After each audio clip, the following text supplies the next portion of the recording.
కిరాణా షాప్లో పనిచేస్తున్నాడు. ఆ కిరాణా షాపు ఓనర్ ఏమో 40 సంవత్సరాలుగా కిరాణా కొట్టు పెట్టుకొని నడిపించుకుంటున్నాడు.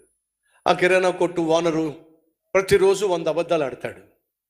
అదే అబద్ధాలు ఈ కుర్రోడు కూడా నేర్పించి, నువ్వు కూడా అబద్ధాలు ఆడాలిరా, అబద్ధాలు ఆడకుండా మనం వ్యాపారం చేయలేము, అబద్ధాలు ఆడకుండా కిరాణా కొట్టు నడిపించలేము, కాబట్టి నువ్వు కూడా అబద్ధాలు ఆడాలి.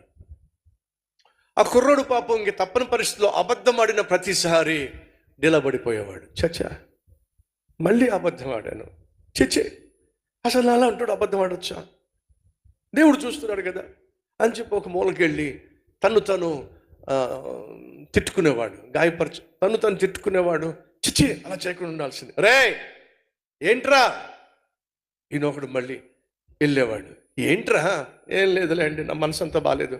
ఏమైందిరా, మళ్ళీ అబద్ధం ఆడాను. ఒరే అబద్ధం ఆడితే మనసు అంతా బాగుపడడం ఏంట్రా, నా మనసు ఒప్పుకోవట్లేదండి, నా మనస్సాకి గద్దిస్తుందండి. ఒరే పిచ్చోడా, 40 సంవత్సరాలుగా కిరాణా కొట్టు పెట్టా, రోజు కనీసం 100 అబద్ధాలు ఆడతా, ఎప్పుడు నాకు బాధ అనిపించలేదురా, ఎప్పుడు నా మనస్సాక్షి నన్ను గద్దించలేదురా. నీకేంట్రా, చిన్న అబద్ధం ఆడితే మనస్సాక్షి గద్దిస్తుంది, మనసు పాడైపోయింది, చిచ్చి చాచా అంటావేమిట్రా అని అంటే వాడు ఏమని చెప్పాడు తెలుసా అండి? సార్, చచ్చిపోయిన శవం మీద 10 బియ్యం బస్తాలు పడేశారు అనుకోండి, అదేం చేస్తా చెప్పండి? ఒరే చచ్చిపోయిన దానికి చలనమే ఉంటుందిరా. చచ్చిపోయారు కాబట్టే మీరు చలనం లేదు, ఇంకా బతుకున్నాను కాబట్టే నా మనస్సాక్షులను గద్దిస్తుంది, అందుకే ఏడుస్తున్నా.